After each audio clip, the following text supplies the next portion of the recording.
Hello दोस्तों, आप सभी का स्वागत है आपके अपने YouTube channel TikTok study number 1 पे। हेलो दोस्तों, मैं हूं साजन रैसर। आज के इस वीडियो में हम आपको बताएंगे कक्षा 12वीं का केमिस्ट्री अध्याय 1 ठोस अवस्था। हमने ठोस अवस्था के बारे में आपको बता दिया है, तो आज हम आपको बताएंगे क्रिस्टली एवं अक्रिस्टली ठोस किसे कहते हैं, इनकी परिभाषा क्या होती है, ये कहाँ से आए हैं, ये किसके अंग है, किसके पार्ट है, किसके भाग हैं, और ऐसे क्वेश्चन इनको कितने भागों में डिवाइड किया गया है, इनका अंतर क्या होता है, क्रिस्टली का अंतर क्या होता है, इनका महत्व क्या है, ये उपयोग किस लिए है, क्या हमारे काम के हैं कि नहीं, सब कुछ जानेंगे बहुत ही आसान भाषा में। बस आपसे एक रिक्वेस्ट है, यदि चैनल पे पहली बार आए तो चैनल को सब्सक्राइब करिएगा और बेल आइकन पे कर लीजिएगा, ताकि जिससे भी हम कोई अपना नया वीडियो डालें तो आपको हमारी वीडियो सर्वप्रथम आप देख सके और कोई भी वीडियो हमारा मिस ना कर सके। तो माय डियर स्टूडेंट, तो प्लीज़ वीडियो को अंत तक वॉचिंग करिए। तो my dear student, video number 1 आपको वीडियो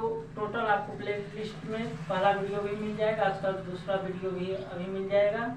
ये आज का दूसरा वीडियो मैं शूट कर रहा हूँ। कक्षा 12वीं का रसायन विज्ञान अध्याय 1 टॉपर लक्ष्य 2023 ठोस अवस्था यानी सॉलिड स्टेट। आज पढ़ाएंगे 1.2। एक वीडियो हमने बनाया था पहला 1.1, आज का वीडियो है हमारा 1.2। अक्रिस्टलीय ठोस एवं क्रिस्टलीय ठोस क्या है, ये किसे कहते हैं, इनके अंतर क्या है, ये कहाँ से निकल के आए हैं और क्या है। तो आपको बता दें माय डियर स्टूडेंट, जो ठोस अवस्था है, ठोस अवस्था को दो भागों में अब डिवाइड किया गया है। ठोस अवस्था को दो वर्गों में अब डिवाइड किया गया है। कौन कौन?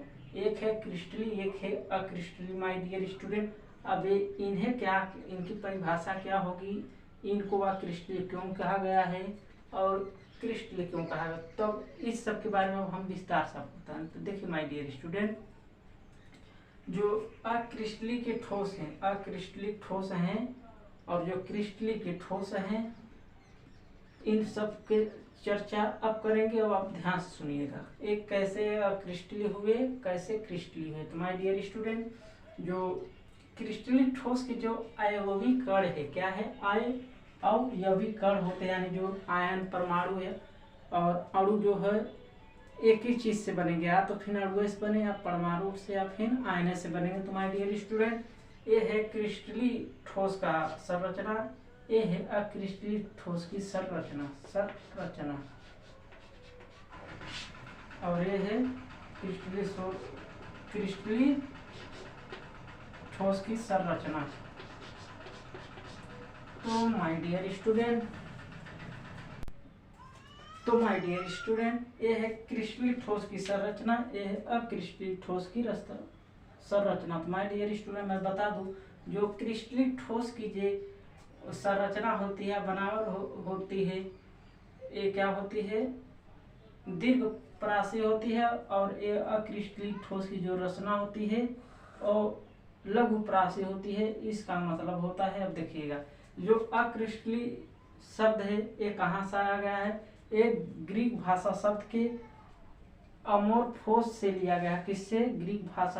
ग्रीक भाषा के शब्द अमोर्फोस का अर्थ होता है इसका कोई भी संरचना निश्चित ना बने, मतलब एक टाइप का ना बने, ये अलग अलग बने, बिखरा हुआ बने, कभी इधर बनेगा तो कभी इधर, कभी इधर, कभी इधर, जिधर मन करेगा ये बनेगा, ये इसका अर्थ होता है अक्रिस्टलीय। इसलिए इसे अक्रिस्टलीय संरचना ठोस कहा गया है। इसका जो बनावट होती है, यानी जो संरचना होता है या फिर जो स्ट्रक्चर होता है, ये एक समान नहीं होता है, ये क्या होता है, समदैशिक होता है, यानी एक उल्टा काम करता है, मतलब कभी भी कोई सीधा नहीं बनेगा, कभी इधर घूम जाएगा तो कभी इधर, कभी इधर, जब मन करेगा जिधर नहीं उधर, मतलब कोई भी संरचना इसका जो बनावट होता है निश्चित नहीं होता है। एक पुनरावृत्ति करने के बाद भी एक गलता सीधा ही बनाएगा, क्या, संरचना यानी बनावट। तो माय डियर स्टूडेंट,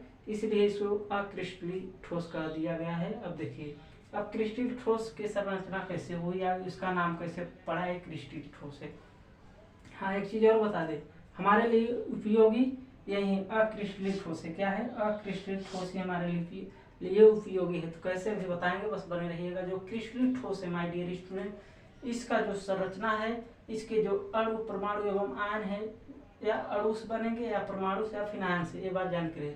सिर्फ एक ही से बनेंगे। तो जो इसका संरचना होता है, एक इनके जो क्रिस्टलीय ठोस के जो कण होते हैं जो आपस में एक समान होते हैं, ये दीर्घपरासी होते हैं, और ये जो संरचना बनाते हैं ये एक समान बनाते हैं, और उन्हें पुनरावृत्ति करने पर फिर इसी प्रकार का एक और संरचना बनाएंगे। ऐसे ही एक बार संरचना बनाते चले जाएंगे, अपने ही जैसी संरचना बनाते चले जाएंगे, और वहीं अक्रिस्टलीय जो है हर बार गलती सीधा संरचना बनाएगा, इसलिए इसे अक्रिस्टलीय ठोस दे दिया गया है और इसे क्रिस्टलीय ठोस दे दिया गया है। माय डियर स्टूडेंट, बस यही है, इसलिए इन दोनों का नाम क्या पड़ा, इसका क्रिस्टलीय पड़ा और इसका अक्रिस्टलीय ठोस पड़ा, क्योंकि उल्टा सीधा नाम अपना बनाता है, चेहरा अपना बनावट अपना जो भी है, ये वेशभूषा कोई भी रंग धारण कर सकता है, इसकी कोई वैल्यू नहीं, लेकिन इसकी वैल्यू है, इसलिए ये अक्रिस्टलीय ठोस पड़ा माय डियर स्टूडेंट। तो माय डियर स्टूडेंट, इसलिए इसे अक्रिस्टलीय कहते हैं, इसे क्रिस्टलीय ठोस कहते हैं, इसलिए इसका नाम क्रिस्टलीय पड़ा, इसलिए इसका नाम अक्रिस्टलीय पड़ा, क्योंकि ये उल्टा सीधा नाम अपना आकृति बनाता है या स्ट्रक्चर या फिर संरचना बनाता है, इसलिए इसे अक्रिस्टलीय ठोस कहा गया। अब देखिए एक और मेन रीजन है, इसके जो अणु एवं परमाणु या फिर आयन जो एक ही चीज से बनेंगे, इनका जो संरचना होता है ये दूर दूर होते हैं, क्या होते हैं, दूर दूर उल्टा सीधा बनाते हैं, और जो इसके होते हैं एक समान होते हैं, एक लाइन में होते हैं, हाँ एक परासी होते हैं, ये क्या होते हैं, दीर्घ परासी होते हैं, ये लघु परासी होते हैं माय डियर स्टूडेंट। और ये जो है एक बेस्ट कैटेगरी का अक्रिस्टलीय ठोस है, अक्रिस्टलीय, लेकिन महत्व सबसे ज्यादा अक्रिस्टलीय का ही होता है। हम इसी के बारे में अच्छे से पढ़ेंगे। तो माय डियर स्टूडेंट मैं बता दूं, दोनों का ही महत्व, इसका ज़्यादा है, इसका थोड़ा कम है माय डियर स्टूडेंट। तो इसके लाभ में अभी मैं बता देता हूँ। तो देखिए माय डियर स्टूडेंट, इसका कार्य क्या है और इसका कार्य जो है, वीडियो लंबा ना हो इसके लिए वीडियो रोक के मैं लिख के बाद आपको मैं फिर से बताता हूँ। तो माय डियर स्टूडेंट, क्रिस्टलीय ठोस की परिभाषा होती है, क्रिस्टलीय ठोस के जो अयववी कण होते हैं, अणु होते हैं, परमाणु होते हैं या आयन होते हैं का एक क्रम सुव्यवस्थित होता है, यानी इनके जो बनावट होता है एक क्रम से होता है, एक लाइन से होता है, इसे ही क्या बोलते हैं, ठोस की परिभाषा। यानी जो अक्रिस्टलीय, देखिए परिभाषा को ही अक्रिस्टलीय ठोस की परिभाषा होती है माय डियर स्टूडेंट। अक्रिस्टलीय ठोस के जो अणु और परमाणु होते हैं एक सुव्यवस्थित, यानी एक ढांचे या फिर एक बनावट में होते हैं, एक अच्छी तरह की संरचना बनाते हैं, इसे ही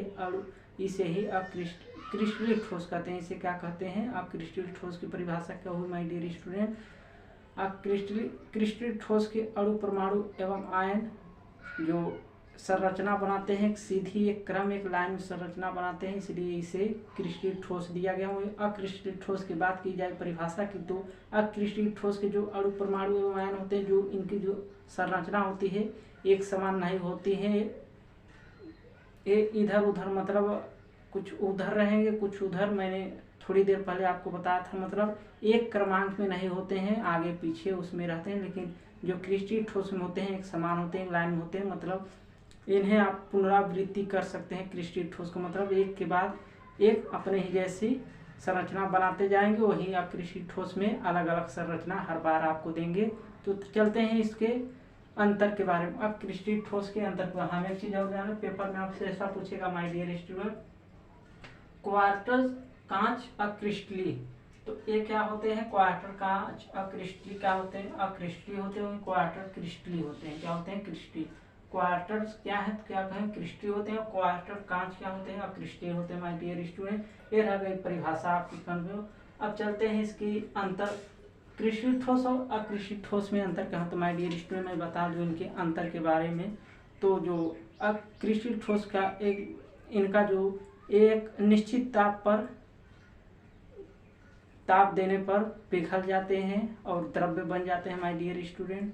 वही अक्रिस्टलीय को ताप देने पर वो धीरे धीरे नरम होंगे, इसके बाद पिघलेंगे और एक ढांचे में, आप जिस ढांचे में रखेंगे वो क्या एक कोई नया आकार बना लेंगे माय डियर स्टूडेंट। दूसरा है क्रिस्टलीय ठोस, दीर्घ प्रास्य होते हैं, वहीं अकृषि ठोस लघु प्रास्य होते हैं माय डियर स्टूडेंट। इनका निश्चित गलनांक होता है, उनका अनिश्चित होता है।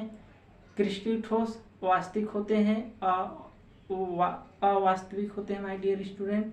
ये एक निश्चित आकार बनाते हैं, अक्रिस्टलीय एक अनिश्चित आकार बनाते हैं। तो माय डियर स्टूडेंट इतने काफ़ी है इनके अंतर के बारे में। अब चलते हैं इनकी उपयोग क्या है डेली लाइफ में। उपयोग बहुत ही जरूरी है माय डियर स्टूडेंट। मैं बता दूं, जो क्रिस्टलीय ठोस होते हैं उन्हें आप गर्म करने पर या एक निश्चित ताप पर आप गर्म करेंगे, वो गर्म होने के बाद पिघलने के बाद वो द्रव में परिवर्तित हो जाएंगे। क्या क्रिस्टलीय ठोस को यदि आप गर्म करेंगे वो गर्म होकर द्रव्य बन जाएंगे यानी पानी बन जाएंगे।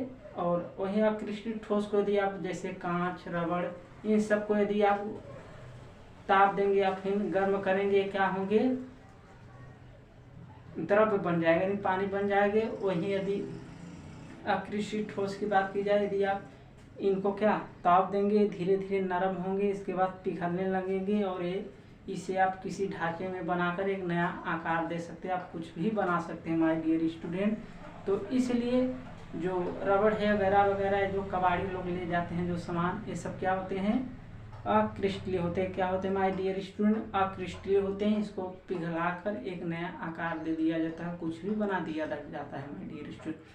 तो आई होप मेरे द्वारा दी गई जानकारी आपको अच्छी लगी। यदि अच्छी लगे प्लीज़ ऐसे वीडियो आपको पढ़ाई से रिलेटेड अच्छे मिलते रहेंगे। यदि आपको समझ में आया होगा तो बताइएगा, कमेंट करिए। नहीं समझ आया फिर से इसी चैप्टर को रिवाइड करेंगे। तो my dear student please channel को सब्सक्राइब कर लीजिएगा, बेल आइकन दबा लीजिएगा। उम्मीद करते हैं हमारी पढ़ाई आपको आज की अच्छी लगी हो। अच्छी लगे तो प्लीज़ दोस्तों को शेयर करिएगा। एक सब्सक्राइब तो बनता है माय डियर स्टूडेंट। प्लीज़ आपकी तैयारी बेस्ट से बेस्ट कराएंगे, आपको समझ में आना चाहिए तब तक के लिए जय हिंद, जय भारत, ऑल द बेस्ट।